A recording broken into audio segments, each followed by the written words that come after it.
This is Cindy Thomason with Bookskeep. In this tutorial, we're going to go over how to complete the monthly cash flow spreadsheet. I hope you've got it downloaded so you can follow along.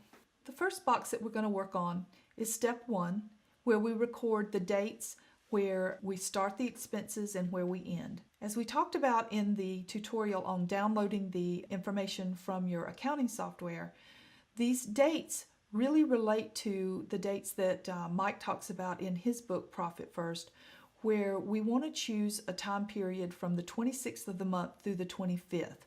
Because as we enforce our rhythm of cash flow management, we're only going to be working on the financial aspects of the business twice a month.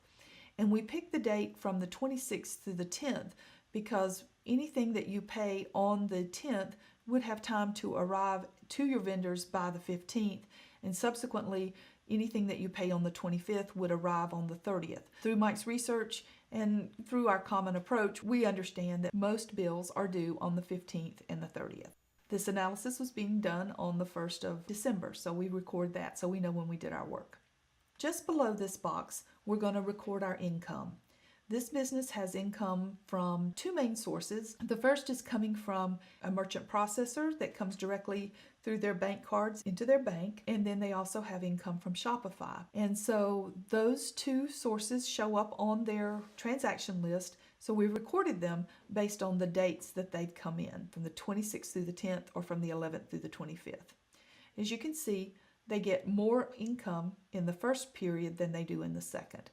Then those, after this information has been entered, you can see where it's totaled up here on the right. If we move down to the second part of the screen, step 2, we've actually broken these tracking periods down into 3 periods. One is from the 26th through the end of the month, and then from the 1st to the 10th is our second.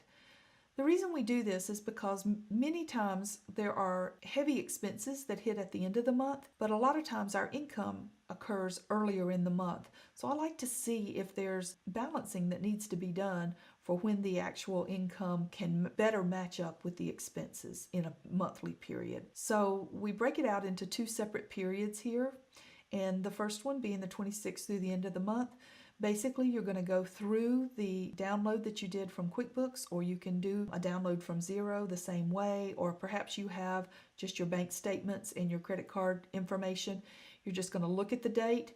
If it occurred between the 26th and the end of the month, you're going to record the day that it occurred, the type of expense it was. This is just for your information so you can remember what it was. In this case, this was QuickBooks Payroll Service, and the amount, and then the category. When you click on the category, you can either start typing one of the 5 buckets that we've listed up above, or you can use the drop-down list to select the category and it'll complete that. You're simply going to go through your information, pick out the date that it occurred, and record it in the proper bucket here. We've got 3 buckets to choose from. Once you've got all of that recorded, you've probably noticed that the buckets at the top have been adding up. So this is doing the totaling and the math for you. These buckets will show up then by period what your totals are for each of these buckets. Those totals and the amounts for each buckets are going to be used for our analysis.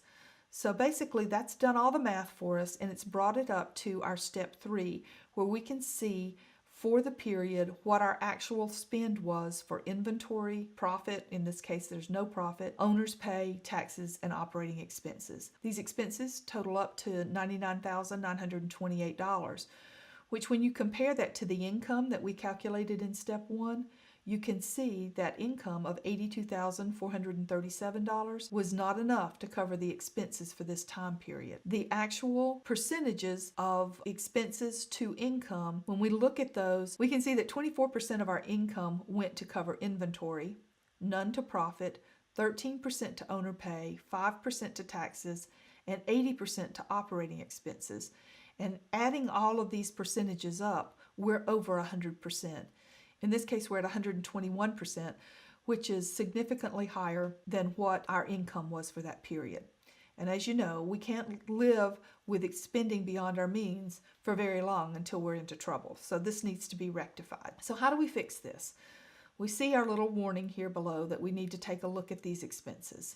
So let's take a look down below and see how we can adjust this. These orange boxes are where we get to play and change the numbers up to see how we can tackle this problem. I've gone ahead and made some assumptions to model how we might work on this problem. First of all, inventory issues can't be fixed quickly. It's not to say that they don't need attention, but we need to understand that it takes time to negotiate new prices with our suppliers or to source new products or to change our product mix.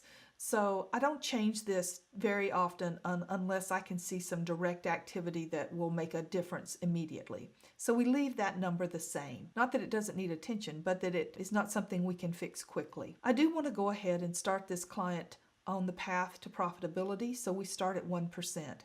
You can see that 1% of the income that they took in for this month, they would be able to allocate $824 to their profit account. That's going to build over the quarter, and at the end of the quarter, when we take our profit distributions, there will be money there to help pay down debt and to reward the owner for doing the hard work of setting themselves up to be profitable. Owner's pay, we're going to leave the same because this client has told me that this is what they need to support their family. And we want to move this up over time, but we're not able to do that yet. We've also checked in with this client's CPA and understand that they're going to have a tax bill. They're showing a profit on paper. And so in this situation, they're going to have tax money set aside to pay for their tax bill in April. So we need to start moving this percentage up. So I've moved it up from 5%, which is what they've been doing, to 10% so that there's more money set aside to pay for the taxes. So where does that money come from? We've increased a couple of things up here, so that money has to come from operating expenses. This client was paying 80% out for operating expenses, and that's just beyond what this business can afford. So I've adjusted that down to 52%.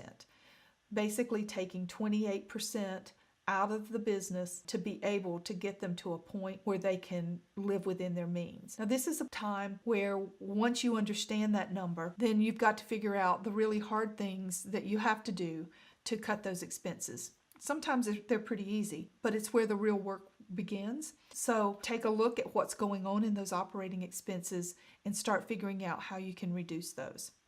So this gives you the information that you need to understand what you need to do with your business. It gives you the percentages to start with today, and I encourage you to get started. If nothing else, start with the 1% in your profit account and figure out what you can do to start reducing your operating expenses.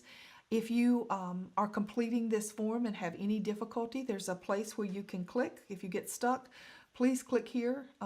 It will connect you with us. We'll be glad to help you to get your business set up so that you're permanently profitable. Thanks so much for listening.